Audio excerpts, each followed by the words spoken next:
नमस्कार, मुद्दा देख रहे हैं आप और मैं हूं आपके साथ ज्योति सांगवान। आज का मुद्दा है मिशन 2024, क्योंकि हरियाणा इन दिनों चुनावी मोड पर है। चुनावी तैयारियां तेज हो गई हैं। वार पलटवार का दौर शिखर पर है, तो जनता से वादों और दावों की कवायद भी तेज कर दी गई है। लगभग सभी राजनीतिक दल ग्राउंड पर जाकर संगठन मजबूती और जनता के बीच जाकर वादे करने में जुटे हैं। संगठन विस्तार का दौर भी जारी है। ऐसे में चर्चा आज हम करने वाले हैं मिशन 2024 की तैयारी को लेकर, आगे बढ़ने वाले समीकरणों को लेकर और मुद्दों को लेकर। इससे पहले रिपोर्ट आप देखें।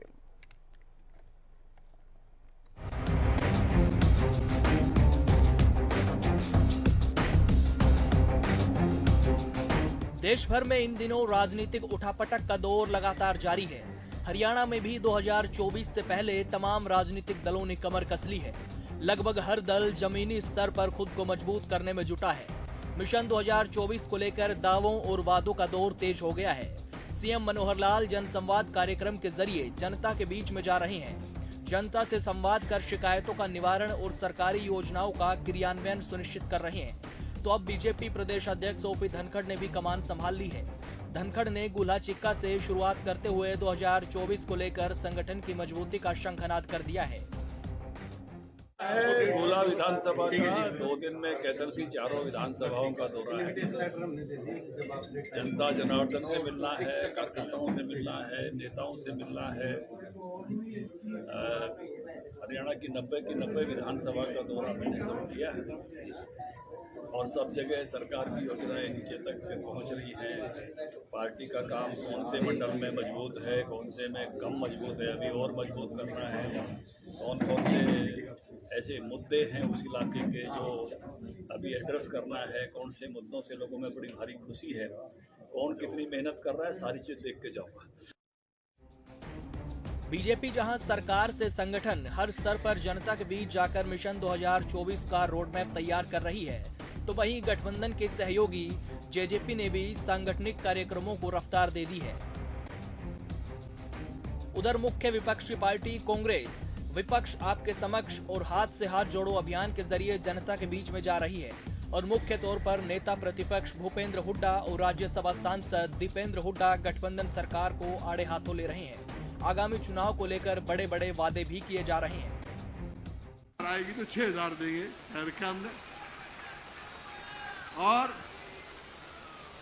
गरीब आदमी के लिए जो बिजली अब भी बढ़ा दी है। कल भी 53 पैसे बढ़ा दिए इन्होंने बिजली के। 200 यूनिट से फालतू जो इस्तेमाल करता है उसके कल बढ़ाई है। अब हम क्या करेंगे, हम भाई 300 यूनिट तक की बिजली फ्री देंगे गरीब आदमी तक। जो ज्यादा बिजली इस्तेमाल करता है वो पूरा करो। तो इसी प्रकार से 100 गज के प्लॉट हैं जिनकी पेंशन कटी है, कह चुके हमारे अध्यक्ष जी। मिशन 2024 की जंग में इनेलो भी कदम ताल कर रही है। इनेलो सुप्रीमो ओपी चौटाला और अभय चौटाला हर जिले में परिवर्तन पदयात्रा कर पार्टी कार्यकर्ताओं में जोश भरने और जनता में फिर से पार्टी मजबूत करने में जुटे हुए हैं। जाहिर है मिशन 2024 सभी दलों के लिए बेहद महत्वपूर्ण होने वाला है। बीजेपी जेजेपी अपनी उपलब्धियों को लेकर जनता के बीच जा रही है, तो कांग्रेस इनेलो सरकार की नीतियों को जन विरोधी करार देते हुए चुनावी वादों को लेकर जनता में पैठ बनाने में जुटी है। ऐसे में सवाल ये है, मिशन 2024 के सभी दलों के मुद्दे क्या रहने वाले हैं, किसकी क्या तैयारी है, कौन सा दल वोटर्स को लुभा पाने में कामयाब होता है। News desk, Haryana news. चलिए कुछ सवाल देख ली 2024 के लिए क्या होंगे बड़े चुनावी मुद्दे। सवाल हम आपको दिखा रहे हैं। चुनावी मुद्दों को लेकर बात होगी। लुभावने वादों से जनता को लुभा पाएंगी पार्टियां, क्योंकि देखिए अभी से वादे बहुत बड़े किए जा रहे हैं, खासतौर पर जो पार्टियां विपक्ष में हैं। वादे भरमार किसकी बनेगी सरकार, तो वादों की बहार है और सरकार को लेकर जनता का मूड क्या होगा ये देखना होगा। 2024 में कौन संभालेगा हरियाणा की कमान। क्या चुनाव में कथित घोटालों की गूंज जिनको विपक्ष अभी भुनाने का प्रयास कर रहा है, क्या ये चुनावी मुद्दे भी होंगे और किन मुद्दों पर वोट मांगेंगे तमाम दल। तो प्रमुख तौर पर मुद्दों को लेकर आज हम चर्चा करने वाले हैं। जो वादे किए जा रहे हैं, जो अभियान चलाए जा रहे हैं, जो कार्यक्रम पार्टियां कर रहे हैं, क्या इस बार किसी को बहुमत मिलेगा, क्योंकि इससे पिछली बार जाहिर बहुमत नहीं मिला था और उसके बाद गठबंधन की सरकार हरियाणा में बनी। तो क्या गठबंधन के तहत दोनों पार्टियां चुनाव लड़ेंगी, ये भी एक विषय रहेगा।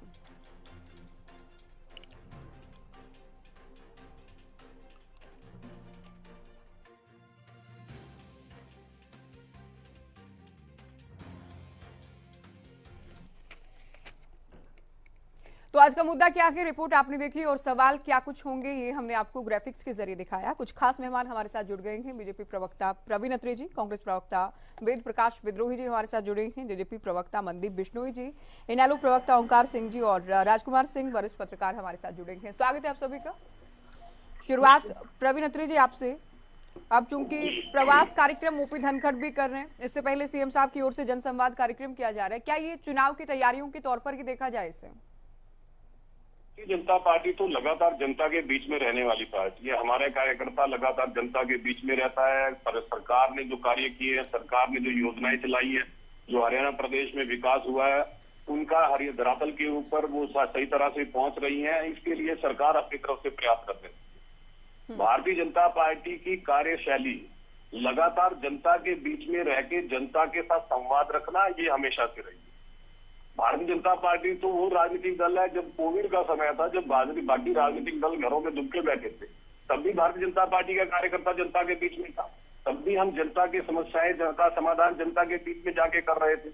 और जहां तक सरकार की बात है, देखिए आप 2024 के चुनाव के संदर्भ में बात कर रहे हैं। जिस तरह से प्रदेश के अंदर मुख्यमंत्री मनोहर लाल के नेतृत्व के अंदर भारतीय जनता पार्टी और जेजेपी की सरकार ने काम किया, उस काम को लेके जनता के बीच में जाना, मुख्यमंत्री जी ने जो जनसंवाद कार्यक्रम शुरू किए हैं, उन जनसंवाद कार्यक्रमों के अंदर जिस तरह से जनता उमड़ के आ रही है और उस जनता के साथ मुख्यमंत्री जी का सीधा संवाद, उसका असर विपक्षी दलों के नेताओं के बयान में नजर आने लगा। जिस तरह से जनसंवाद कार्यक्रम की आलोचना विशेष तौर पर भूपेंद्र सिंह हुड्डा जिस तरह की बयानबाजी कर रहे हैं, विपक्षी दल के नेता जिस तरह की बयानबाजी कर रहे हैं, उससे एक बात तो समझ में आ रही है प्रदेश की जनता को कि किस तरह की खोखलाहट विपक्षी नेताओं के अंदर फैली हुई है इन जनसंवाद कार्यक्रमों से। प्रदेश का मुखिया जनता के कामों के लिए, जनता के लिए जो काम किए, ये जो योजनाएं उन्होंने चलाई, अगर वो उन योजनाओं का फीडबैक सीधा जनता से संवाद करके लेते हैं, अगर किसी की कोई समस्या है उसका समाधान करते हैं, इस बात की आलोचना जब विपक्षी नेता करना शुरू करे, तो हमें समझ लेना चाहिए कि हरियाणा के अंदर विपक्ष की कोई राजनीतिक जमीन नहीं बची। नहीं, विपक्ष इस बात की आलोचना नहीं कर रहा अत्री जी। कांग्रेस तो ये कह रही है कि पहले क्यों नहीं गए सीएम, 9 साल हो गए, अब जनता की याद आई है, ये विपक्ष का कहना है। तो ये किस बात की आलोचना हुई ज्योति? ये इसी बात की आलोचना है ना कि माननीय मुख्यमंत्री जी ने जनसंवाद कार्यक्रम करने शुरू किए और कहते हैं कि पहले क्यों नहीं याद। शायद भूल जाते हैं भूपेंद्र सिंह हुड्डा साहब कि कोविड के दौरान जब भूपेंद्र सिंह हुड्डा दिल्ली के अंदर छुपे बैठे थे, तब भी प्रदेश के मुखिया लगातार जनता के साथ संवाद कर रहे थे और दिन के आधार पे वो संवाद हो रहा था। ये शायद हुड्डा साहब को याद नहीं, हुड्डा साहब को याद भी कहते हैं क्योंकि वो तो उस दौरान अपने घर में छुपे बैठे थे। उनको कैसे पता लगेगा कि प्रदेश का मुखिया खुद कोरोना योद्धा बनके जनता के बीच में था उस वक्त? ये हुड्डा साहब को नहीं पता। और दूसरी बात, प्रदेश के मुखिया ने जो योजनाएं प्रदेश की जनता के लिए चलाई, और अगर वो उनका फीडबैक जनता से लेना चाहते हैं, जनता से जानना चाहते हैं कि योजनाओं का लाभ सही तरह से मिल रहा है, नहीं मिल रहा है, कुछ कमी है या कोई परेशानी तो नहीं है, तो इससे हुड्डा साहब के पेट में दर्द क्यों हो रहा है? हुड्डा साहब खुद कहते हैं हम हाथ से हाथ जोड़ो प्रोग्राम शुरू किए हुए हैं, राहुल जी ने भारत जोड़ो यात्रा शुरू की थी। अगर प्रदेश के मुखिया जनसंवाद करते हैं, जनता से डायरेक्ट संवाद करते हैं, उसके लिए पेट में दर्द होना, इससे पता लगता है कि आप बौखला गए हैं। ठीक है, आपकी ये बौखलाहट इस कदर है कि आप इस बात की आलोचना करना शुरू कर दिया आपने। क्योंकि हुड्डा साहब को भी ये बेहतर पता है कि जिस तरह का विकास, जिस तरह की व्यवस्था परिवर्तन मनोहर लाल जी ने हरियाणा प्रदेश में की है, देखिए हमें एक बात को समझना पड़ेगा ज्योति, इस हरियाणा प्रदेश के अंदर जो जातिवाद, क्षेत्रवाद, भाई भतीजावाद, जिस तरह के हालात, जिस तरह की राजनीतिक व्यवस्था थी, उसके लिए हरियाणा प्रदेश बदनाम था देश में।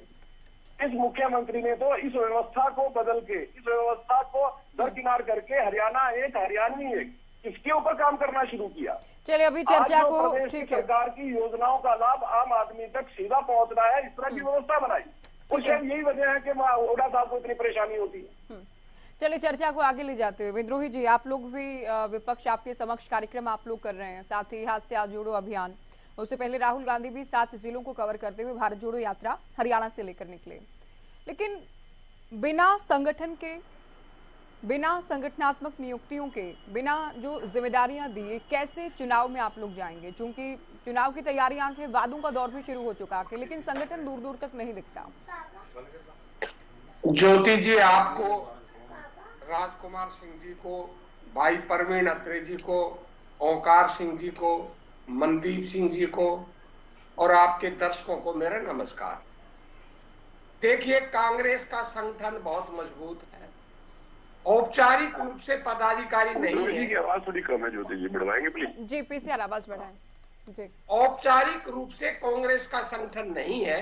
हाँ। मैं मानता हूं आपकी बात, परंतु हर बूथ पर कांग्रेस के मजबूत कार्यकर्ता मौजूद हैं। ये भाजपा भी जानती है और आप भी जानते हैं।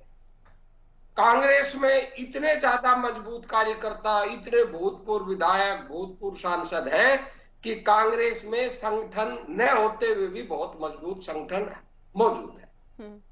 अब हर दल का अपना अधिकार है कि वो, कोई भी दल हो, छोटा है बड़ा है, चाहे कोई सत्ता में आ रहा है या नहीं आ रहा है, जन संवाद सभी करते हैं। भाजपा के साथी लंबी लंबी फेंकते हैं। हमने मुख्यमंत्री के जन संवाद कार्यक्रम की आलोचना नहीं की। जो बातें हमने नहीं कही, जो भूपेंद्र सिंह हुड्डा ने नहीं कही, वो अपनी तरफ से कह रहे हैं। नहीं, और जो हम तो कह रहे हैं, आज हुड्डा साहब का बयान भिवानी में कि स्वयं संवाद कर रहे हैं सीएम। अब मेरी बात तो सुन लीजिए। बात तो सुन लेंगे, लेकिन आलोचना तो लगातार कर ही रहे हैं ना, ये ना हाँ, सुन लीजिए ना, मैं किस बात की आलोचना कर रहा हूं, मैं बता तो रहा हूं। तो आप थोड़ा धीरे भी अगर बोलेंगे तो आप सुन लेंगे। आपके अंदर सुनने की, माफ करना बहन जी, अगर सुनने की ज्योति नाम है मेरा, विद्रोही जी। और आप नहीं, आप ये क्या तरीका है आपका? ये क्या तरीका है? ठीक है, ठीक है, ये आदत है आपकी विद्रोही जी, ये आदत है आपकी, ये आदत है। थोड़े सहिष्णु बने, आप दूसरों को सुने। ये क्या आपको टोका ना जाए बीच में? प्रवीण अत्रे जी को नहीं टोका मैंने बीच में, वो भी तो धैर्य से सुन रहे थे, उन्होंने जवाब दिया पूरा। आपसे ही सवाल पूछ रहे हैं, आपको ही नाराजगी, इतना गुस्सा? नहीं, ये बहुत गलत है आपका। आप डिबेट में रहेंगे अभी, चलिए आपका फैसला, आपको डिबेट में रहना नहीं रहना है। विष्णु जी, आपकी पार्टी को लेकर तो देखिए अभी बहुत सारी संभावनाएं, अटकलें, चर्चाएं इस बात को लेकर कि गठबंधन में रहेंगे नहीं रहेंगे, गठबंधन का क्या होगा, साथ मिलकर लड़ेंगे, अलग अलग लड़ेंगे। तो एक तरफ तैयारियों को लेकर, साथ ही गठबंधन को लेकर भी चुनौतियां तो है आप लोगों के सामने कि गठबंधन का भविष्य क्या होगा। चलिए, विद्रोही जी चले गए। विद्रोही जी की बहुत पुरानी आदत है डिबेट में से भाग जाना, छोड़ गए डिबेट को। विक्टिम कार्ड जेल में डाल के रखते हैं कांग्रेस के प्रवक्ता। बोले विष्णु जी, आवाज मिल रही है आपको? आपकी आवाज नहीं मिल रही है। जी, जो जिस प्रकार से गठबंधन, मेरी आवाज अगर आपकी तरफ से कोई दिक्कत है तो देखिए। जी, अभी आपकी आवाज मिल रही है। मैं पीसीआर को कहूंगी कि कांग्रेस के किसी प्रवक्ता का फोन ट्राई करें।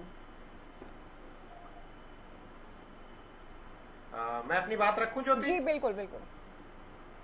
हेलो, बोलिए विष्णु जी, बोलिए। धन्यवाद। ज्योति, गठबंधन को लेकर के, गठबंधन को कयास लगा करके जो बातचीत चल रही है, मुझे लगता है कि उन बातों को लगभग 15 दिन हो गए और शीर्ष नेतृत्व भारतीय जनता पार्टी की तरफ से भी और जननायक जनता पार्टी के शीर्ष नेताओं की तरफ से और हमारे पार्टी के प्रवक्ताओं की तरफ से भी इस बात को बड़े विस्तार से बता दिया गया है कि ये गठबंधन पोस्ट पोल, जो चुनाव मतगणना के बाद का गठबंधन था और है और चल रहा है, और 5 साल के लिए ये गठबंधन हुआ है। 5 साल प्रदेश की जनता को एक स्थायी सरकार देने के लिए दोनों दल कटिबद्ध है, प्रतिबद्ध है और अपने अपने कॉमन मिनिमम प्रोग्राम को लेकर के निरंतर आगे बढ़ रहे हैं।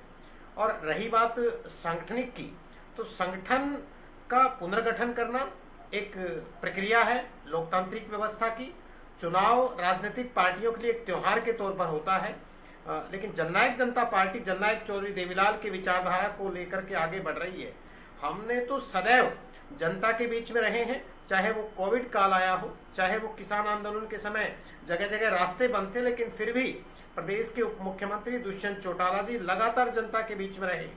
आज भी वो चाहे चंडीगढ़ रहें, चाहे दिल्ली रहें, चाहे सिरसा रहें, चाहे कहीं भी उनका अगर रात्रि विश्राम है, जिस प्रकार से कल रात को उनका जींद के अंदर रात्रि विश्राम था, दुचाना हल्के के उनके दौरे थे, तो जहां भी वो रहते हैं वो पब्लिक अपनी काम लेकर के उनके पास आते हैं, अपनी समस्याएं लेकर के आते हैं और निश्चित तौर पर वो उनको दूर करवाने का प्रयास करते हैं। गठबंधन सरकार में उप मुख्यमंत्री की भूमिका बड़े बखूबी निभा रहे हैं। और ज्योति, एक बात मान करके चलिए कि प्रदेश के अंदर उप मुख्यमंत्री दुष्यंत चौटाला जब वो सांसद थे तब भी पब्लिक उनके पास इसी रेशो में आती थी। आज वो प्रदेश के उप मुख्यमंत्री है, आज भी जनता खुले मन से उनके पास अपनी समस्याओं को लेकर के आती है।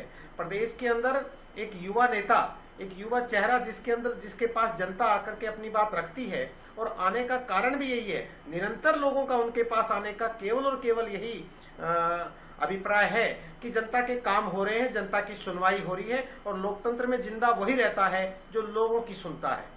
दुष्यंत चौटाला जी चलिए, जब सरकार में होते हैं ना विष्णु जी, तब तो लोग आते हैं। जब सरकार में होते हैं तब तो लोग आते हैं, लेकिन जिस दिन वोटिंग होगी उस दिन वोट करने आएंगे कि नहीं, वो देखना होगा। तब भी आते थे जब वो मेंबर ऑफ पार्लियामेंट थे। अच्छा। ज्योति, जब मेंबर ऑफ पार्लियामेंट थे तब भी आते थे।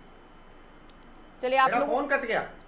ठीक है, मैं इनपुट से कहूंगी आपका फोन दोबारा से लगाया जाएगा। ओंकार सिंह जी, आप लोग भी चूंकि परिवर्तन पदयात्रा कर रहे हैं, क्या उम्मीद है, क्या वाकई एक विधायक वाली पार्टी आज ये उम्मीद कर रही है कि 2024 में कोई बड़ा करिश्मा होगा और परिवर्तन करेंगे आप सत्ता के लिहाज से?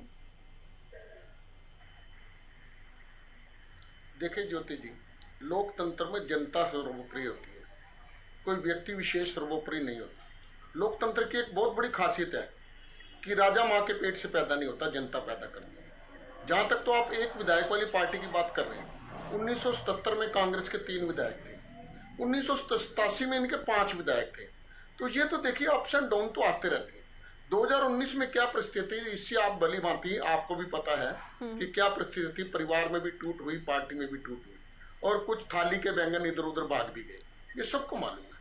और दूसरी बात, आज 24 फरवरी से सिंगार गांव से कुरुक्षेत्र तक की जो यात्रा शुरू करी है, परिवर्तन पद यात्रा, 4200 किलोमीटर की यात्रा है। ये 1400 किलोमीटर पूरे हो चुके हैं।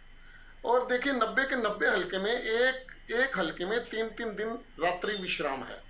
इस यात्रा को इसीलिए निकाला गया है कि जनता के बीच में जाके जनता के मन की नब्ज टटोली जाए, और सत्ता पक्ष के जो नेता मन मर्जी के कानून बना रहे हैं, तानाशाही रवैया अपना रहे हैं, और इनकी बेकायदगियां जनता में लेकर जाएं, यही तो उद्देश्य है ना। आप देखिए इसका प्रभाव क्या निकला।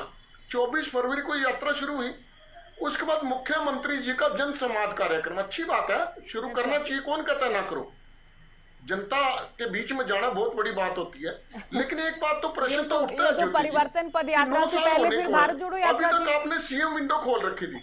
परिवर्तन पद यात्रा से पहले फिर तो भारत जोड़ो यात्रा थी। अगर आपको लग रहा है कि आप लोगों को कॉपी किया गया, तो आप लोगों ने फिर भारत जोड़ो यात्रा बिल्कुल थी, बिल्कुल बिल्कुल।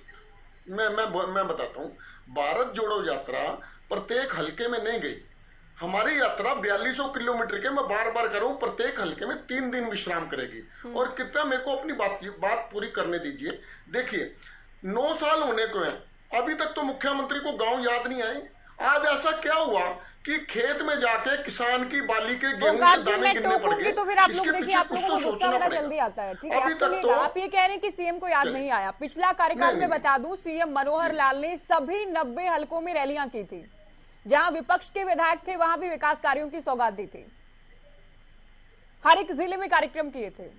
ठीक है, और इस बार भी सरकार और सरकार से जुड़े प्रवक्ता, बीजेपी प्रवक्ता ही कहते हैं हमारे पक्ष मिलकर ना तो पढ़ के आते ना जानकारी लेके आते, केवल झूठ के चलिए मैं आपकी बात मान गया, मैं आपकी बातें ही नहीं करते। देखिए मैं आपकी बात मान गया, मेरे को अपनी बात पूरी करने दीजिए जो बोलिए। और कृपया ये बीच में ना टोके, फिर मैं भी टोकूंगा नहीं तो। देखिए ये आज सीएम विंडो कहां गई, सीएम विंडो नजर नहीं आ रही ना। ठीक है, ये जो कर रहे हैं अच्छी बात है, हम इनकी आलोचना लोग ही कर रहे हैं। ये तो अपनी भूमिका बना रहे हैं, क्योंकि किसान आंदोलन के बाद इनका गांव में घुसना बंद हो गया था। और देखिए झूठ कितना बोलते हैं, कोरोना काल में कहते हैं हमने सेवा करी, कितनी सेवा करी है तो किसान जानता है, मजदूर जानता है। कैसे इन्होंने साइंस के युग में रहते हुए ताली और थाली बजवा दी, लाइट बंद करके मोमबत्ती और दिए जलवा दिए। ये सोचने वाली बात है। आज इनकी जमीन खिसकी हुई है। 2019 में क्या परिस्थिति थी हमें मालूम है। 2019 में क्लियर कट बसपा और इनेलो की सरकार आ रही थी। ये तो कुछ लोग आया सीएम आया सीएम आया सीएम ये कह के इन्होंने पार्टी को डिवाइड किया कुछ लोगों ने। लेकिन आज इनेलो अपने पहले वाले रूप में आ चुकी है। अपना टूटा हुआ गठबंधन अपने टूटे हुए जो लोग थे उनको वापस जोड़ चुकी है। हाँ, कुछ मतलब फ्रेश लोग जो आना चाहते हैं उनको हम लेना भी नहीं चाहते। लेकिन एक बात बताता हूं मैं, लोकतंत्र में 1 सीट और 90 में से 45 सीट कब हो जाएंगी ये कोई कुछ नहीं कह सकता। ये जनता की है, जो व्यक्ति जनता के बीच में रहेगा। आज ये 9 साल से सत्ता का सुख भोग रहे, आज इनको जनता की याद आ गई। कौन सा वर्ग सुखी है आप ये बताइए? किसानों से लेके पहलवानों तक कौन सा वर्ग सुखी है? और हरियाणा में इन्होंने किया क्या? परिवार पहचान पत्र, property ID, NDC, registry, tax, क्या ठीक है। आप लोगों को लगता है हर एक वर्ग परेशान है, कांग्रेस पार्टी भी सोचती है हर एक वर्ग परेशान है। व्यक्ति सड़क पर खड़ा। प्रवीण अत्रे जी, मैं अभी आपके पास आ रही हूँ, लेकिन उससे पहले राजकुमार जी की पहली प्रतिक्रिया हम ज्योति जी, ये तो आपको भी मालूम है, ज्योति जी आपको भी मालूम है, प्रत्येक वर्ग परेशान है, आपको भी मालूम है। नहीं, मैंने तो जितनी भी सरकारें देखी हैं, हर एक वर्ग खास तौर पर चुनाव जब आते हैं, आप भी सहमत होंगे, एक्टिव हो जाता है जो भी मांगों को लेकर। एक प्रेशर बनाने का सरकार पर प्रयास रहता है, फिर उसमें हुड्डा सरकार हो, आप लोगों की सरकार हो। ऐसा चुनाव की बात नहीं है। इनेलो 2019 से ही एक्टिव है, ऐसी बात नहीं है। अच्छा। 2019 से ही एक्टिव है। 24 फरवरी से जो यात्रा शुरू हुई है, इनसे पहले शुरू हुई है। इनकी सीएम विंडो बाद में बंद हुई। नहीं, मैंने कुछ और कहा। मैं तो अलग अलग वर्गों की बात कर रही हूँ। आप जो कह रहे हैं सड़कों पर गए, तो सड़कों पर तो अपनी मांगे पूरी करवाने के लिए पहले भी लोग होते थे।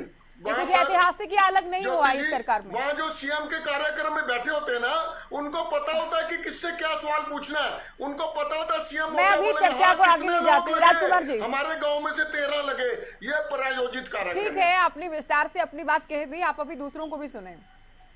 राजकुमार जी, सभी चूंकि 2024 की तैयारी कर रहे हैं, बीजेपी सरकार के लिहाज से भी चूंकि सरकार की मुखिया मैदान में है, अब पार्टी प्रदेश अध्यक्ष यानी संगठन के लिहाज से भी तैयारी में जुटी है, कांग्रेस भी कार्यक्रम कर रही है, इनेलो भी अपनी यात्रा निकाल रही है, जेजेपी भी संगठनात्मक तौर पर मजबूती के लिए जुटी हुई है। आप कैसे देख रहे हैं सभी दलों की तैयारी को? देखिए, तैयारी तो हमें आ ही गया है। अगर नियत समय पर चुनाव होते हैं तो लगभग 1.5 साल बाकी है, और समय से पहले लोकसभा के साथ अगर हुए तो साल भर आते हैं, और साल भर कोई लंबा समय नहीं होता चुनाव की तैयारियों के मद्देनजर। आप देखें, जब तक सरकार सवाल है, सरकार के बारे में ये बात को माननी पड़ेगी कि लोग अलग तरह की राजनीतिक संस्कृति है इनकी, और ये हमेशा चुनावी मोड में रहते हैं। तो आपको कभी देखना नहीं पड़ेगा कि भाजपा में चुनाव के लिए खासतौर पर तैयारी करेगी, चाहे वो मीटिंग का सवाल हो, चाहे सिविल सवाल हो, या प्रवास का सवाल हो। तो भारतीय जनता पार्टी भी, उसकी सरकार भी उस दृष्टि से हमेशा सक्रिय नजर आती है। जनता के बीच जाने का कोई मौका या जब भी समय मिलता है चूकते नहीं। और आप 2 कार्यकाल पूरा करने के बाद चुनाव में जाएंगे तो निश्चित रूप से कार्यकाल की जो आपने कामकाज किए हैं, जिनको आप अपनी उपलब्धि के तौर पर गिनाना चाहेंगे, उपलब्धि मेरे साथ पास है। लेकिन जनता की अपेक्षाओं से कभी भी कोई भी सरकार पूरी तरह करा नहीं सकता। कुछ वर्ग होते हैं, कुछ ऐसे लोग होते हैं जिनकी अपेक्षाएं अधूरी रह जाती हैं, पूरी तरह पूरी नहीं होता। हाँ। तो उनकी मांग बढ़ती है, दबाव बढ़ता है, तो जिसको हम कई बार चुनाव के दौरान सत्ता विरोधी भावना के तौर पर व्याख्यायित करते हैं। बिल्कुल। लेकिन एक बात जरूर माननी पड़ेगी, भारतीय जनता पार्टी के पक्ष में जो जाती है कि सरकार ने 9 साल में कुछ ऐसे काम किए हैं जिससे असहमति हो सकती है, जो विपक्षी दलों की भी हो सकती है और लोगों की भी हो सकती है, या उसके क्रियान्वयन में जो कुछ कमियां सामने आई है उनको लेकर के भी चर्चा हो सकती है। कई ऐसे काम तो किए हैं, चाहे पारदर्शिता का सवाल हो, चाहे परिवार पहचान पत्र, अंत्योदय, या ऑनलाइन सर्विसेज की बात हो, सेवा के अधिकार की बात हो, कई ऐसी पहल की है जो व्यवस्था परिवर्तन की दिशा में मील का पत्थर साबित हो सकता है। बिल्कुल। और उसमें क्रियान्वयन में और बेहतर तरीका हो सकता था, लेकिन सरकार के पास समय है 1.5 साल का। क्रियान्वयन में जो कमियां रह गई हैं, जो कमियां सामने आ रही हैं, जिसके चलते आम आदमी को भी परेशानी हुई है, मुझे लगता है जनसंवाद कार्यक्रम के मूल में कहीं न कहीं ये सोच हुई है कि सरकार ने जो कदम उठाए हैं, जो नई नीतियां बनाई हैं, जो योजनाएं लाई हैं, उनके क्रियान्वयन को धरातल तक पहुंचा पाए हैं, पहुंचाने में क्या दिक्कतें आई हैं, आम आदमी के लिए जो काम करना चाहते हैं उसका लाभ उस तक पहुंचाए कि नहीं पहुंचाए, उसका मुख्यमंत्री शायद सीधे एक फीडबैक लेना चाहते हैं। तो दृष्टि से बहुत अच्छी तरह। और दूसरा, आपने कहा कि भाजपा अध्यक्ष भी प्रवास कर रहे हैं। हाँ। तो यह बताता है कि सरकार और संगठन में जो आमतौर पर अगर आप देखें अतीत में एक तारतम्य की कमी कांग्रेस के संदर्भ में खासतौर पर बात कर लें, हमेशा महसूस की। तो वो कभी सरकार में और भाजपा संगठन में नहीं दिखती, बल्कि एक आदर्श किस्म का तालमेल मनोहर लाल और उनका धनगर की जोड़ी के बीच में नजर आता है। तो अगर मुख्य दल कांग्रेस की बात करें तो उसकी सबसे बड़ी चिंता, सबसे बड़ी समस्या वही गुटबाजी है, जो उसकी सबसे बड़ी कमजोरी लगातार साबित होती है। आप देखें कि अभय भान को भी प्रदेश अध्यक्ष होने हुए लगभग साल बीत गया, 1 साल हो तारीख गया, आपको याद होगी शायद सही से सही, बिल्कुल साल हो चुका। और तब कहा गया था कि 1 महीने में संगठन बन जाएगा, 12 महीने बीत।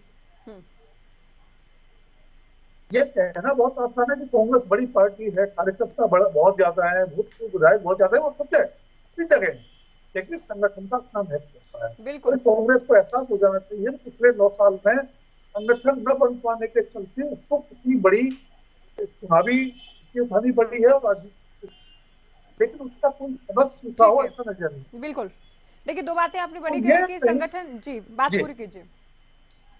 हाँ, जब संगठन सबसे बड़ी चुनौती कांग्रेस के लिए आज भी है। आईएनएलडी के संदर्भ में बात करें, बिल्कुल सही बात है कि एक विधायक की पार्टी है, लेकिन एक बात उसके पक्ष में यह भी जाती है कि आईएनएलडी के पास होने के लिए कुछ नहीं है। बिल्कुल, उनका अभय चौटाला और उनके सतोले जो भी मेहनत कर रहे हैं मैदान में जाके, उससे पार्टी ये भी देखने वाली बात होगी राजकुमार जी। हालांकि चूंकि इलाहाबाद में इस बार जो बाई इलेक्शन था और जो अंतर बहुत कम था, वो भी अपने आप में कह सकते हैं एक अलार्मिंग कंडीशन के सिचुएशन के अभय चौटाला के लिए। इलाहाबाद में जिस तरह की टक्कर उनको दी गई, तो ऐसा तो है नहीं कि खोने के लिए कुछ नहीं है, लेकिन हाँ एकमात्र विधायक है, उसके अलावा अगर जितनी भी सीट बढ़ती हैं वो अपने आप में गेन करने जैसा होगा इनेलो पार्टी के लिए, भी बात कहे। प्रवीण अत्रे जी कुछ कहना चाह रहे थे। साथ ही प्रवीण अत्रे जी, जिस तरह से कांग्रेस पार्टी लोक लुभावन वादे कर रही है, 6,000 रुपए बुढ़ापा पेंशन देंगे, इनेलो 7500 की बात कर रही है, तो लगता है कि आपको, जबकि सीएम ही कह चुके हैं हम केवल 3,000 रुपए ही करके जाएंगे इस बार के कार्यकाल में, तो लगता है कि इस तरह के वादों से जनता को रिझा या लुभा पाने में कामयाब होंगे विपक्षी दल? नहीं, देखिए ज्योति जी, पहली बात तो ये है कि विपक्षी दलों की स्थिति बड़ी विकट है। आज चाहे कांग्रेस की बात करें, चाहे इंडियन नेशनल लोकदल की बात करें, दोनों राजनीतिक दल इस हालात में है कि मरता क्या नहीं करता, मतलब अपने राजनीतिक अस्तित्व को बचाने के लिए कुछ भी झूठ बोलने के लिए तैयार। अब आपको उदाहरण देखिए, बुढ़ापा पेंशन का हम जिक्र करते हैं, 1987 में 100 रुपया बुढ़ापा पेंशन और 2004 के अंदर 300 रुपया, मतलब इंडियन नेशनल लोकदल की सरकार 99 से 2004 तक रही, कितनी बढ़ोतरी हुई? मात्र 200 रुपये।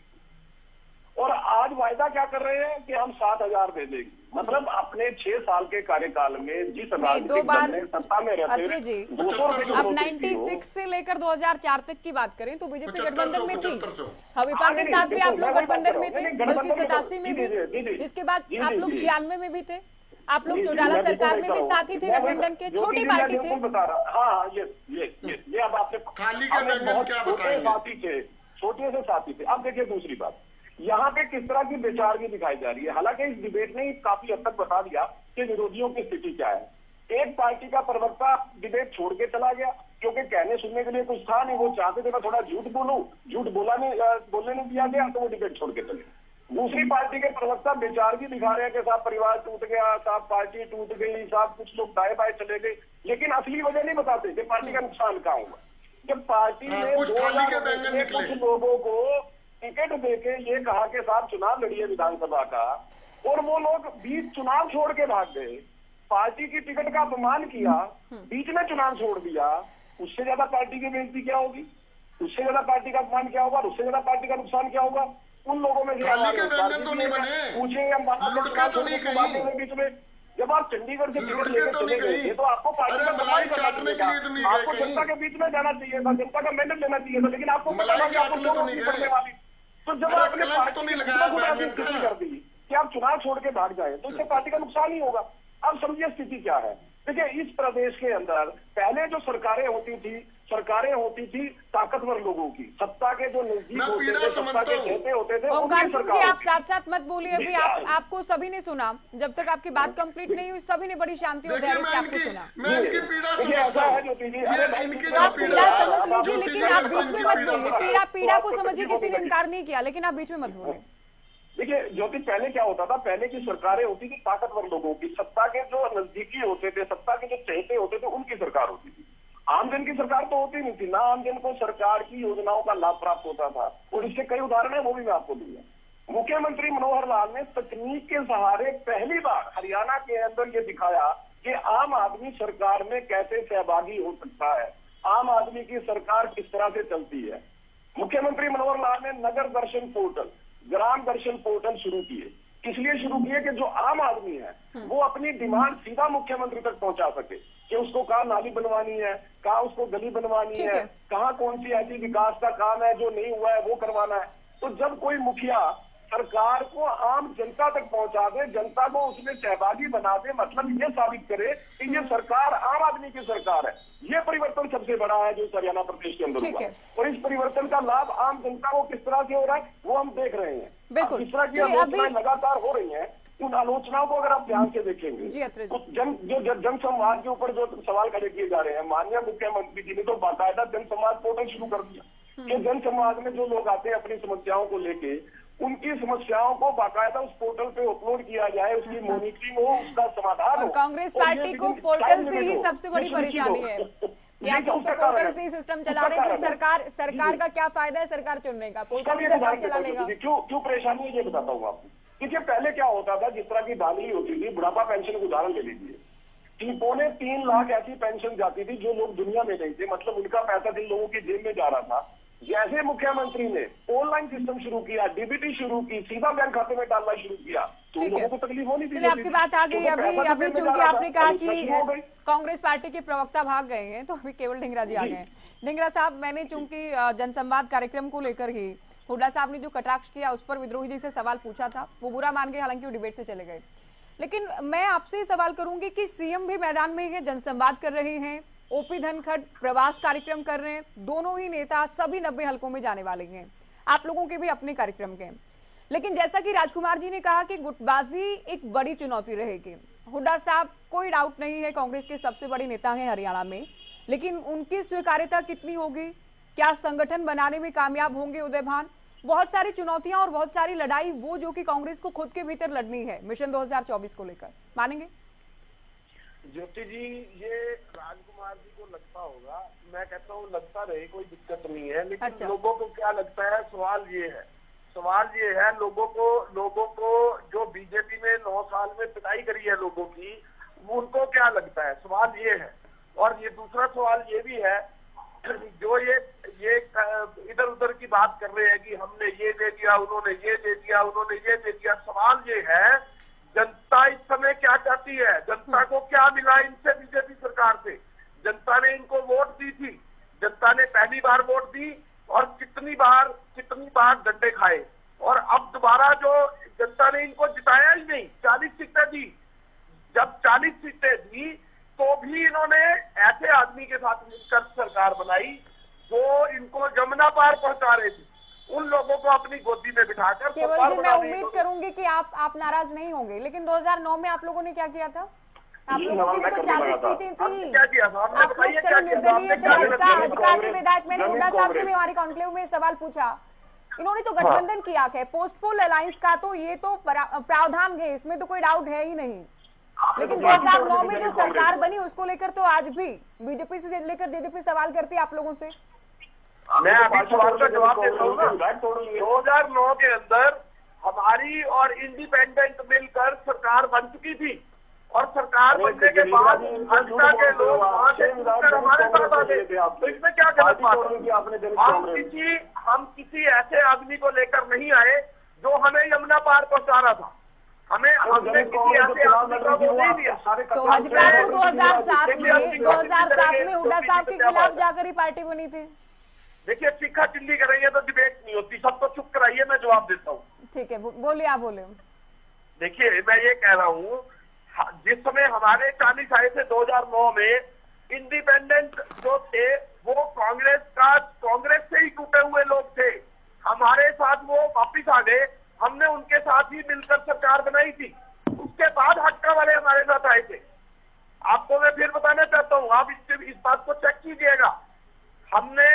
मुझे पता है केवल ढींगरा जी, वो भी कांग्रेस से टूटे हुए लोग थे, ताऊ देवीलाल भी यूं तो कांग्रेस से थे, ओम प्रकाश चौटाला भी कांग्रेस की टिकट पर लड़ चुके हैं, भजन लाल ने अलग पार्टी बनाई, वो भी कांग्रेस से रहे, भजन लाल भी कांग्रेस से रहे, लगभग नहीं, सभी नहीं, पुराने JJP नेता कांग्रेस से अलग रहे, अलग अलग समय नहीं पर। नहीं ज्योति जी, फर्क है।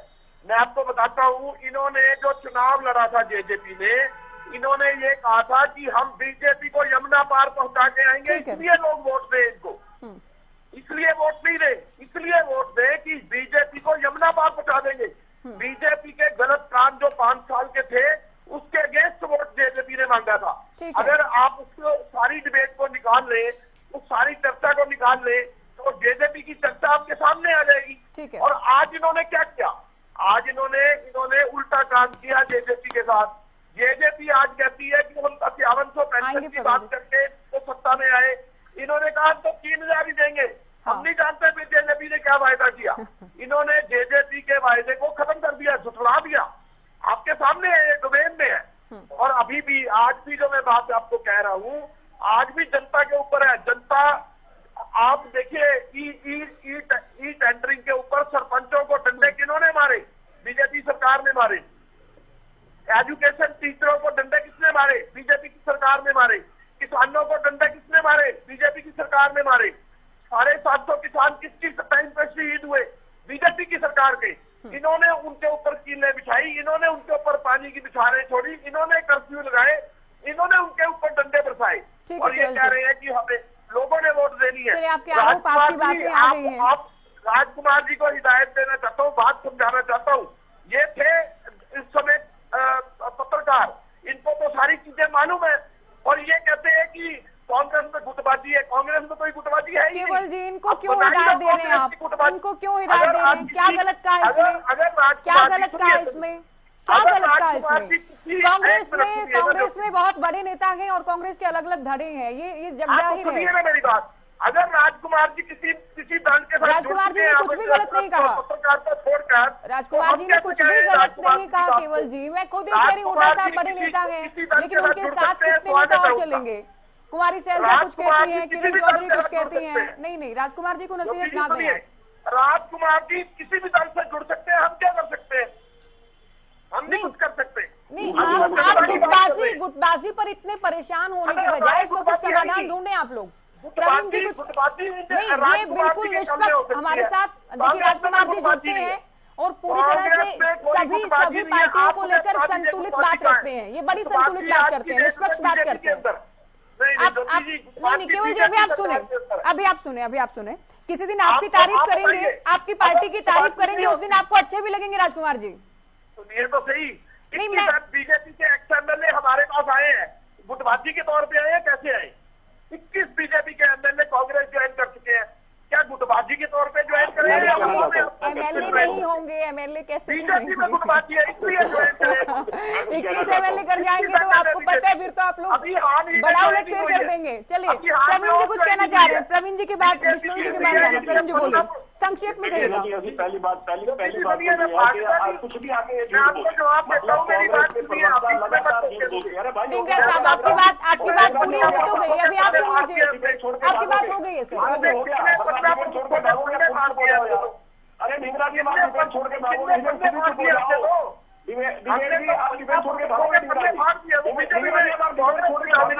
भागो, आप डिबेट छोड़ के भागने वाले अब अपनी असलियत भी दे सुन लो भाई। मुझे एक बात अभी तक समझ नहीं आई, अगर इनके पार्टी के प्रदेश अध्यक्ष जो चौधरी को उनकी ये कहते हैं गुटबाजी। केवल जी, ये बिल्कुल अच्छा तरीका नहीं आपका। अभी आप सुने, आपके बारे में कोई नहीं बोला था, अब आप लगातार बोलते नहीं रहेंगे, आप सुने। देखिए, ऐसा है ज्योति जी, अगर इनके प्रदेश अध्यक्ष किरण चौधरी जी को ये पूछे कि उनकी हैसियत क्या है, तो इनको लगता है गुटबाजी। मेरे इंटरव्यू में पूछा उन्होंने जी, और शैलजा जी अगर ये कहे सार्वजनिक मंच से कि हुड्डा जी को प्रोग्राम करते हैं, हमें बुलाया नहीं जाता, तो इनकी नजर में वो गुटबाजी नहीं है। अगर इनके प्रदेश अध्यक्ष को इनके कार्यकर्ता पीट दे, लाठी डंडे बांध दे, उनकी नामजद FIR हो जाए, तब भी कहते हैं साहब हमारे यहाँ तो कोई गुटबाजी नहीं है। तो अगर इस मुकाबले कुमारी सैलजा ये कहें कि हुड्डा सरकार में उत्तर हरियाणा का विकास नहीं हुआ, तो ये कहते तो फिर सवाल भी ना पूछे और फिर कहीं भी नहीं कि गुटबाजी है। अब इन्होंने एक बड़ी बात कही, ये कहते हैं जी सरकार से ये पूछना चाहिए कि जनता को क्या मिला। देखिए, किसान आंदोलन का बड़ा जिक्र करते, किसान आंदोलन के बाद इलाहाबाद उपचुनाव हुआ था, जो कि और किसान ही है वहां पे, किसानों ने वोट डाला था। हमारी पार्टी जी, को हम भी बैठे हुए हैं। उम्मीदवार को 55,000 से ज्यादा मत मिले थे और बिल्कुल। कांग्रेस की जमानत जब्त हो ज्योति गई। जी बीच में बिल्कुल, बीजेपी ने इलाहाबाद में बड़ा अच्छा चुनाव लड़ा था। बिल्कुल, मैं वही कह रहा हूँ, जिस पार्टी की जमानत जब्त कर दी किसानों ने, वो अपने आप को किसानों का पुरोधा साबित करने में लगी हुई है झूठ बोल के। ठीक है अब ये सर। कहते हैं कि जनता को क्या मिला, मैं इनको बताता हूँ जनता को क्या मिला, चाहे तो वोट कर ले। पहला, बिना पर्ची बिना खर्ची युवाओं को नौकरी मिली। दूसरा, किसान को 24 घंटे बिजली मिली। हाँ, तभी अटैची तीसरा, किसान की अटैची सेवा बरामद होती है। MSP पे खरीदनी शुरू की। पहली तभी बार अटैची बरामद होती है। पर्ची खर्ची बंद, अटैची का कर लो प्रबंध। किसान की मूंग, किसान का मक्का MSP पे सरकार ने खरीदना शुरू किया। पहली बार किसान को भावांतर भरपाई योजना तभी किसान सड़कों पर है। जोखिम फ्री ठीक है किया प्रवीण गया। जी, आपको मैंने संक्षिप्त में आपको कोई कमेंट करना था। ठीक है सर, अभी चर्चा को आगे ले जाना होगा। कुछ तो झूठ कम बोलो। जनता देख रही है। ठीक है, चलिए जेजेपी से बात करेंगे अभी। मनदीप बिश्नोई जी, आपके बड़े नेता है, आप लोग जब भी कहते हैं कुछ भी तो हुड्डा साहब आप लोगों के निशाने पर होते हैं, और कांग्रेस जब भी बोलती है बीजेपी के मुकाबले आप लोग ज्यादा निशाने पर होते हैं कि वादा आप लोगों ने यमुना पार का किया था। तो मेरा सवाल ये कि इस बार अगर अलग भी चुनाव लड़ा तो दुष्यंत से लोगों में शिकायत, कोई शिकवा, कोई गिला इस बात को लेकर कि आपको तो बीजेपी के खिलाफ वोट किया गया था, आप बीजेपी के साथ ही चले गए, तो इस बात से कैसे पार पाएगी जेजेपी? देखिए, क्या होगा क्या नहीं होगा इस बात के ऊपर तो जो भविष्य के गर्भ में है उस बातों पर चर्चा करना नहीं, देखिए इसको लेकर आप लोग कोई रणनीति तो तैयार कर रहे होंगे ना। बड़ी बातें इन्होंने कही बिश्नोई जी, कोई तो आप लोग रणनीति तैयार कर रहे होंगे, अब तो पब्लिक के बीच जाने का वक्त है। दुष्यंत जी बड़े क्लियर, दुष्यंत जी बड़े स्पष्ट शब्दों में कह चुके हैं कि पोस्ट पोल अलायंस हुआ भारतीय जनता पार्टी के केंद्रीय नेतृत्व ने और जननायक जनता पार्टी के शीर्ष नेतृत्व में बैठ करके प्रदेश की जनता के सामने एक प्रदेश में स्थायी सरकार देने का फैसला लिया। ये नहीं कि किसी के विधायक तोड़ करके अपने साथ शामिल करो और सरकार चलाओ और लूट मचाओ, ऐसा नहीं किया। भारतीय जनता पार्टी और जननायक जनता पार्टी ने बड़े एक साफ मन से और प्रदेश की जनता को एक स्थायी सरकार देने की नीयत से ये गठबंधन हुआ, और गठबंधन आज के दिन बड़े अच्छे से चल रहा है, सरकार चला रही है और पूरे 5 साल ये गठबंधन चलेगा, क्योंकि 5 साल के लिए गठबंधन हुआ है। चुनाव का जब समय आएगा तो उस वक्त देखा जाएगा कि क्या होगा क्या नहीं होगा। ठीक है, दूसरी बात ये कि जिस भूपेंद्र सिंह हुड्डा जी बड़े नेता होंगे, 10 साल मुख्यमंत्री रहे, वो बड़े हो जाते हैं जो 10 साल मुख्यमंत्री रहते हैं। लेकिन एक बात गौर करने वाली है ज्योति कि 2005 का चुनाव हुआ, कांग्रेस को 67 सीटें मिली। भूपेंद्र सिंह हुड्डा जी को मुख्यमंत्री बनाया, उनके सांसद बेटे को कांग्रेस का कोई कार्यकर्ता नहीं मिला, उन्होंने अमेरिका से अपने बेटे को बुला करके सांसद बनवाया। 2014 का चुनाव आया, वो 67 से 40 पे आए, जोड़ तोड़ करके अपनी सरकार बना ली। बेटे को लेकर देखिए 2000 ठीक है बाई इलेक्शन मुख्यमंत्री थे, हुड्डा तो साहब सांसद ने, बने। देखिए हुड्डा साहब ने, मैं उनकी लोकप्रियता की बात बता रहा 2009 में दीपेंद्र हुड्डा की जीत पूरे भारत में सबसे बड़ी जीत थी। 2014 में जब बहुत बड़ी मोदी लहर थी उस वक्त भी दीपेंद्र जीते थे। 2019 में जब एक सीट पर भी मुकाबला नहीं था तब भी दीपेंद्र हुड्डा ने बहुत करीब से टक्कर दी। तो केवल ऐसा नहीं है कि उनके बेटे होने के नाम पर ही उनको वोट मिला हो, दीपेंद्र हुड्डा की अपनी लाइकिंग है। तीनों बात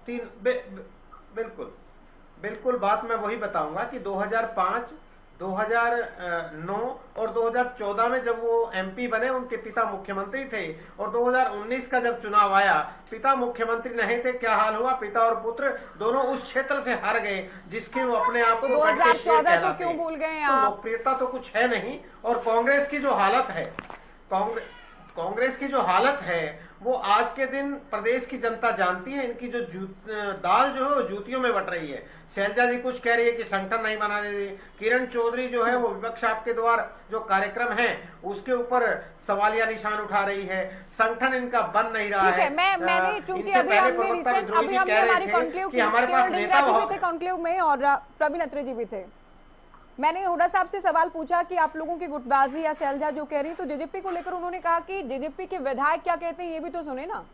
बबली को तो अब मंत्री बना दिया है, ठीक है, वो खिलाफ नहीं बोलते हैं या बोलते भी हैं, ये भी नहीं कहा जा सकता। नरवाना से आपके विधायक हैं, क्या बोलते हैं? नारनौल से आपके विधायक हैं, तो आपकी पार्टी के तो 10 ही विधायक हैं। भूपेंद्र हुड्डा ये कहते हैं 10 ही अलग अलग भाषा बोलते हैं। या नैना और दुष्यंत को छोड़ दिया जाए तो बाकी सभी तो खिलाफ है। देखिए, कोई अलग अलग भाषा नहीं बोल रही। जब भी कोई बात होती है, संगठन पूरा संगठन पूरा एक तरह से है, कोई भी सांगठनिक पदाधिकारी कोई कुछ नहीं इस प्रकार की भाषा का प्रयोग नहीं करता। पूरे के पूरे विधायक एक है, विधायक दल के नेता दुष्यंत जी हैं, आज तक उनके नेतृत्व पर किसी ने सवाल नहीं उठाया है। ठीक है। और प्रदेश की जनता के अंदर अगर कोई युवा चेहरा लोकप्रिय है तो वो दुष्यंत चौटाला है। यही वजह है कि भूपेंद्र सिंह हुड्डा और दीपेंद्र हुड्डा और उनकी जो पूरी टोली है, उनको केवल और केवल रातों की जो नींद है उनके अंदर भी दुष्यंत चौटाला नजर आता है। अच्छा, कांग्रेस डरती है दुष्यंत से, आप ये कह रहे हैं। ठीक है, ओंकार सिंह जी, आपने चूंकि पिछले उत्तर में कहा कि सभी हलकों में आप लोग जा रहे हैं, लेकिन एक बड़ी चुनौती तो है कि पार्टी अच्छा प्रदर्शन कर पाए। क्योंकि बार बार मैं कहती हूँ, जब से पार्टी दो फाड़ हुई, जींद बाई इलेक्शन, लोकसभा चुनाव, विधानसभा चुनाव, फिर बाई इलेक्शन में पिछली बार से भी मार्जिन कम हो गया, तो स्थिति तो बहुत बुरी है पार्टी की। 2024 का चुनाव आप मानते हैं कि कोई संजीवनी साबित हो सकता है कि नेहरू पार्टी के लिए? ज्योति जी, बिल्कुल मैं आपकी बात से बिल्कुल सेम राय रखता हूँ कि स्थिति हमारे लिए बहुत ही ज्यादा परिश्रम वाली है, कठिनाई वाली है।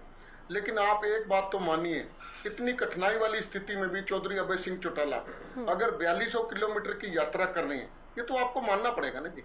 जो जनता के बीच में जाता वही तो आखिर में विजय होकर आता है। आज कांग्रेस ड्राइंग रूम की राजनीति कर रही है और ये जनसंवाद, कोई मन की बात कर रहा है, कोई जनसंवाद कर रहा है, और जनसंवाद में जो क्वेश्चन पूछे जाते हैं वो प्रायोजित है। लेकिन ज्योति जी, एक बात तो मैं आपको कहूंगा, आपने इनको ये फिर बीच में बोलता सवाल है, ये कितनी तकलीफ दी है जनसंवाद से भाई आपको? अगर प्रदेश का मुख्यमंत्री जनता से सीधा संवाद करता है तो आप थाली के बैंगन है ना, जो ये थाली के बैंगन है, आपको अगली बार कहीं और मिलेंगे। सबसे ज्यादा इंडियन नेशनल लोकदल को नुकसान आप जैसे लोगों ने किया, जो चुनाव छोड़ के भाग गए, पार्टी की टिकट का अपमान कर दिया। अगर इतने बड़े वर्कर चलिए, बात तो मेरी है ज्योति जी, देखिए मेरे को बोलने देना तो अच्छी बात है। अगर आप पार्टी के सिपाही थे तो चुनाव लड़ते, आप बीच में छोड़ के क्यों भाग गए? और यहाँ बैठ के आप पार्टी की वफादारी की मीटिंगें पढ़ रहे हैं। सबसे बड़ा नुकसान तो आप जैसे लोगों ने किया, जिन्होंने पार्टी को ज्योति जी देखिए, इनसे बोलिए ये थाली के बैंगन है, 2024 में कहीं और मिलेंगे। ये लुढ़कने वाले बैंगन है, ये लुढ़कने वाले हैं। और ज्योति जी सुनिए, इनके जैसे लोग जिस पार्टी में जाते हैं उस पार्टी का नाश करते हैं ये लोग, जिन्होंने पार्टी की टिकट छोड़ के चुनाव छोड़। अरे भाई, मैं तुम्हारा दुख समझ रहा हूँ, तुम्हारा दुख समझता हूँ, क्योंकि तुम्हारे को सिर्फ थाली के बैंगन का उपाधि दी गई है। जहाँ पे चुनाव लड़वा था, जो वहाँ से भाग गए, वो यार चैनल पे क्या प्रवक्ता बनेगा, तो हैरान उस बात। ऐसा तुम्हारे से पूछ के तो नहीं करेंगे। शायद इस वजह से इतनी दिक्कत क्यों हुई ज्योति जी? इनको इतनी दिक्कत क्यों हुई? चुनाव में पार्टी की टिकट छोड़ के भाग गए, ज्योति जी कैसे हुई? इनको इतनी सी दिक्कत है, क्या होगा पार्टी का? ठीक है, अभी इनको इनकी बात पूरी सुन ले प्रवीण जी, ज्योति जी इनको बात पूरी करने दीजिए। ज्योति जी देखिए, आज बात यह है कि जनता कितनी परेशान है, और जो व्यक्ति जनता में जाएगा उसी को जनता का साथ मिलेगा। आपको यह तो मानना पड़ेगा कि 4200 किलोमीटर कोई 2 किलोमीटर नहीं है। 4200 किलोमीटर की यात्रा है, 90 हलकों की यात्रा है। और देखिए, ये जो बीजेपी के साथी हैं मेरे, ये ठीक है, मेरे से उम्र में तो छोटे हैं, लेकिन थाली के बैंगन बन गए। आप ये देखिए, ये कह रहे थे कि 100 रुपए पेंशन 1987 में लगी। आप उस टाइम के 100 रुपए की वैल्यू बताइए, आज के 10,000 रुपए हैं, आज के 10,000 रुपए हैं, उस टाइम के 100 रुपए। और अगर इंडियन नेशनल लोकदल ने दावा किया हम 7500 करेंगे तो करेंगे। चौधरी देवीलाल जी ने जब बोला था मैं 100 रुपए पेंशन लगाऊंगा, चौधरी बंसीलाल जी ने कहा था कि नहीं लगाएंगे, लेकिन उन्होंने पहली कलम से लगाया। अगर भाई अभय सिंह चौटाला जी ने कहा 1 सिलेंडर हर गृहिणी को मुफ्त दिया जाएगा, 1100 रुपए प्रति माह दिया जाएगा, प्रत्येक घर में से 1 रोजगार दिया जाएगा। जिसको रोजगार नहीं दे पाएंगे, पढ़े लिखे बेरोजगार को 21,000 रुपए बेरोजगारी भत्ता दिया जाएगा। आज भी इनको परेशानी हो रही है क्योंकि थाली के बैंगन है। ये मैं शर्तिया कहता हूँ, 2024 में कहीं और लुढ़के में मिलेंगे। इनका काम है लुढ़कना, इनका काम है लुढ़कना। देखिए ज्योति जी, आप इनसे पूछने जो एक बार 2000 में वादा किया था बिजली बिल माफ करने का, क्यों नहीं किए थे? ये 7500 करेंगे, 7500। तुम्हें राजनीति किसने सिखाई? माफ कर दिए थे आपने। राजनीति किसने सिखाई? ठीक है, अभी राजकुमार जी से आखिरी कमेंट लेते हुए अभी आप दोनों सुनो। राजकुमार जी ने सिखाई। राजकुमार जी, सबसे बड़ा मुद्दा आप क्या मान रहे हैं 2024 को लेकर? ज्योति जी एक बात कहना चाहूंगा, ओंकार सिंह जी, सर माफी के साथ समय नहीं है। आप लोग एक तो चिल्ला-चिल्ली करते हैं, दूसरे के वक्त में बोलते हैं, टाइम बहुत बर्बाद होता है। जितनी जेजेपी की खिंचाई कर दी, ये उचित नहीं है। इस पार्टी ने वोट तो बीजेपी के खिलाफ लिया था, इस पार्टी ने बोला था फोटो मोदी की, ब्याह खट्टर का। आपने जितनी खिंचाई इनकी कर दी वो गलत करी। अच्छा, सहानुभूति है आपके इनसे। गठबंधन करने को तो आप लोग भी तैयार हैं और तैयार थे बीजेपी को लेकर। राजकुमार जी, आखिरी कमेंट आपका, सबसे बड़ा मुद्दा क्या मान रहे हैं आप? ऐसा नहीं है, असूलों वाली सर, ऐसे 1 to 1 अब बातचीत नहीं हो पाएगी आपसे, अभी आप सुन लीजिए। राजकुमार जी को सुने। देखिए, आप यहाँ पे गलत नहीं ओंकार सिंह जी, ठीक है, मैं गलत हूँ। ये मुद्दा तो रोजाना ये मुद्दा उठता रहेगा, किसी और दिन आप मुझे ठीक कीजिएगा। अगर मैं गलत हूँ इस बात को ठीक कर दीजिएगा। अभी आप सुन लीजिए आखिरी कमेंट राजकुमार जी का। जी ठीक है, ठीक जी। बहुत तय है कि 9 साल का या तब तक 10 साल का जो सरकार का कामकाज होगा वो सबसे बड़ा चुनावी मुद्दा होगा। भारतीय जनता पार्टी और उसकी सरकार उसको अपनी उपलब्धियों के तौर पर पेश करेगी। जाहिर सी बात है कि अपोजिशन उसमें जो खामियां हैं उनको गिनाएगा। लेकिन एक बात मैं जरूर कहना चाहता हूँ, जिस तरह की हरियाणा की परिस्थिति है जी, उसमें निर्भर ज्यादा ये करेगा कि कौन सा राजनीतिक दल अपने घर को बेहतर तरीके प्रबंधन करते हुए चुनाव मैदान में उतारता है। बिल्कुल। कांग्रेस में गुटबाजी है, कांग्रेस की सबसे बड़ी कमजोरी है। कांग्रेस जब तक इस और सबसे बड़ी बात है कि कांग्रेस इसको मानती नहीं है। कांग्रेस तब तक नहीं होगी। मैं इसलिए कह रहा हूँ कि हिमाचल में कांग्रेस एकजुट होकर लड़ी, चुनाव जीत गई। पंजाब में कांग्रेस गुटबाजी की शिकार थी, साफ हो गई, हारने की साफ हो गई। तो कांग्रेस जब तक अपनी कमजोरी को स्वीकार नहीं करेगी, उसको दूर करने का प्रयास नहीं करेगी, तब तक उसके लिए चुनावी रण मुश्किल साबित होगा। बिल्कुल। देखिए, हिमाचल में भी कहीं ना कहीं मैनेज कर लिया गया था गुटबाजी को, लेकिन सरकार बनने के बाद वहां भी नजर आई। तो कांग्रेस के सामने गुटबाजी बड़ी चुनौती आप मान रहे हैं, संगठन का गठन करना भी बड़ी चुनौती है, दूसरे दल भी मैदान में है। तो इसी को लेकर चर्चा की। फिलहाल आप सभी का बहुत शुक्रिया। तो चर्चा मिशन 2024 को लेकर की है, कौन सा मुद्दा रहेगा, कौन सा दल हावी होगा और क्या स्थिति है, क्या समीकरण होंगे। फिलहाल दीजिए।